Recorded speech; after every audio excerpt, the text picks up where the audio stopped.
یہ واقعہ ایک لڑکی کا ہے جو امیر گھرانے کی لڑکی تھی، اور اس لڑکی کا اپنا بیان یہ ہے کہ میرا گھر چونکہ امیر تھا اور میں بہت ہی ایڈوانس لڑکی تھی، اور کوئی مذہبی تھے تو مسلمان، لیکن کوئی مذہبی طور طریقے ہمارے گھر میں یا فیملی میں نہیں تھے، اور مجھ پہ بھی یہی تھا کہ میں ماڈرن بن کے اور فیشنیبل بن کر اور اس طرح بن کے میں رہوں اور جیوں۔ میری گیدرنگ بھی اسی طرح کی تھی۔ وہ لڑکی کہتی ہے اچانک میری طبیعت خراب ہو گئی، میں ہاسپٹل چلی گئی اور میں نے وہاں اپنا بلڈ ٹیسٹ کروایا۔ جب بلڈ ٹیسٹ کروایا تو پھر میں رپورٹ لینے جب گئی تو ڈاکٹر سے میں نے جب پوچھا تو ڈاکٹر نے میرے پاؤں تلے زمین نکال دی کہ کہا کہ تمہیں تو فلاں فلاں بیماری ہے۔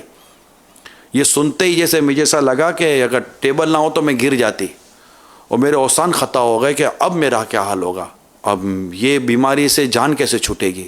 اس حالت میں اس کو اپنے رب کی بھرپور یاد آئی، بہت روئی، اپنے رب سے بہت معافی مانگی، خوب استغفار کیے، اور اپنے آپ سے گویا کہنے لگی کہ آج کے بعد میں اپنے رب کی نافرمانی نہیں کروں گی۔ اب جو اس کو یہ تھا کہ بعد جیسے بلیک وارنٹ ایشو ہو گیا کہ اب جو ہونا ہے میرے ساتھ ہونا ہے، اب میری بقیہ عمری زندگی جتنی سانسیں میں اپنے رب کی عبادت میں گزاروں گی۔ اب وہ عبادت کی طرف آئی، قرآن، تسبیح، عبادت، ریاضت اور رب کے حضور رونا، استغفار، یہ میری زندگی کا معمول ہو گیا۔ میری ساری گیدرنگ سب میں نے ختم کر دی کہ بس اب میری زندگی کی جو سانسیں باقی ہیں میں اپنے رب کی عبادت کروں گی۔ ایک دن فون کی گھنٹی بجی، میں نے فون اٹھایا تو وہی ڈاکٹر صاحب فون پر تھے۔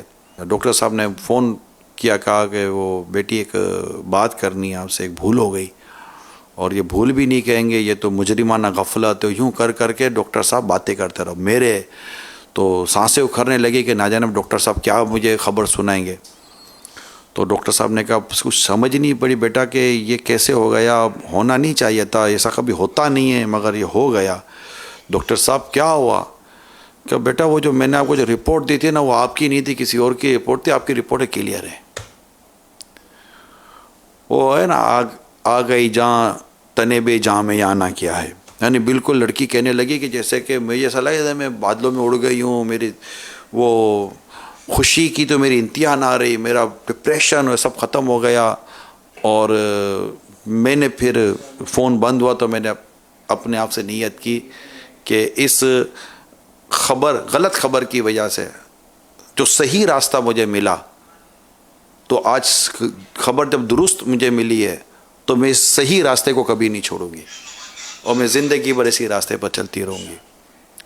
تو اللہ کی رحمت، آئیے آپ اور ہم سب مل کر نیت کریں کہ ہم اپنی زندگی کے انداز کو بدلیں، اپنے رب سے معافی مانگیں، اپنے رب سے بارگاہ میں استغفار کریں، توبہ کریں سچی، اور اللہ ہمارے حالات کو بدلے گا۔ اللہ کریم ہمارے لیے آسانیاں پیدا فرمائے گا۔